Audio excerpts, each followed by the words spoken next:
ರಾಜ್ಯ ಸರ್ಕಾರದ ಪೆಟ್ರೋಲ್ ಮತ್ತು ಡೀಸೆಲ್ ಮೇಲಿನ ತೆರಿಗೆ ಹೆಚ್ಚಳದ ವಿರುದ್ಧ ಎಸ್ಯುಸಿಐ ಕಮ್ಯುನಿಸ್ಟ್ ಪಕ್ಷದಿಂದ ಪ್ರತಿಭಟನೆ.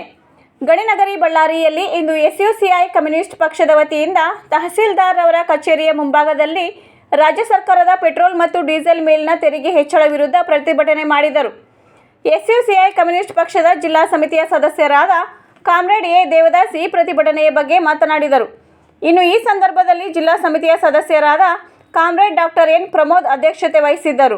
ಶಾಂತಾ ಗೋವಿಂದ್, ಸದಸ್ಯರಾದ ನಾಗರತ್ನ, ಪಂಪಾಪತಿ, ಇನ್ನು ಅನೇಕ ಎಸ್ಯುಸಿಐ ಕಾರ್ಯಕರ್ತರು ಈ ಪ್ರತಿಭಟನೆಯಲ್ಲಿ ಭಾಗವಹಿಸಿದ್ದರು. ವರದಿಗಾರರು ಎಂಎಲ್ ವೆಂಕಟೇಶ್, ಪ್ರಧಾನ ಸಂಪಾದಕರು ಮೀಡಿಯಾ ನ್ಯೂಸ್ ಚಾನೆಲ್, ಬಳ್ಳಾರಿ. ಲಕ್ಷಾಂತರ ಕೋಟಿ ರೂಪಾಯಿ ತೆರಿಗೆ ಹಣ ಇವತ್ತು ಸರ್ಕಾರಕ್ಕೆ ಹೋಗ್ತಾ ಇದೆ.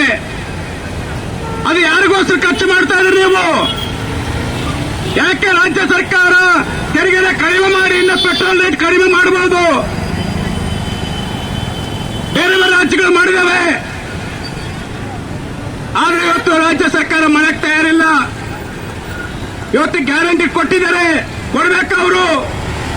ಬರೀ ಗ್ಯಾರಂಟಿಗಳಂದ್ರೆ ಬಸ್ನಲ್ಲಿ ಫ್ರೀಯಾಗಿ ತಿರುಗಾಡೋದು, ಆಮೇಲೆ ವಿದ್ಯುತ್ ಕೊಡೋದಲ್ಲ, ಶಿಕ್ಷಣ, ಆರೋಗ್ಯ ಇವತ್ತೆಲ್ಲವೂ ಕೂಡ ಫ್ರೀಯಾಗಿ ಕೊಡಬೇಕು.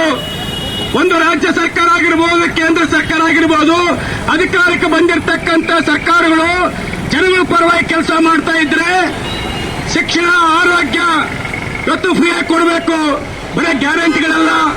ಇದು ಜನ ಕೇಳಬೇಕು. ನಾವು ಬಿಜೆಪಿ ಹೇಳ್ತಾರೆ ಗ್ಯಾರಂಟಿಗಳಿಂದ ಇವತ್ತು ಆರ್ಥಿಕತೆ ಕುಸಿತೋಗಿದೆ ಅಂತ. ಸ್ವಾಮಿ, ಕೇಂದ್ರದಲ್ಲಿ ನೀವಿದ್ದೀರಲ್ಲ, ನಿಮ್ಮ ಆರ್ಥಿಕತೆ ಏನಾಗಿದೆ? ಇವತ್ತು ಅಂತಾರಾಷ್ಟ್ರೀಯ ಮಟ್ಟದಲ್ಲಿ ತೈಲ ಬೆಲೆ ಕುಸಿದಾಗ ನೀವೇನಾದ್ರು ಫ್ರೀ ಕೊಟ್ರೆ ನೀವು ಪೆಟ್ರೋಲು ಜನಗಳಿಗೆ? ಇಲ್ಲ ತಾನೆ.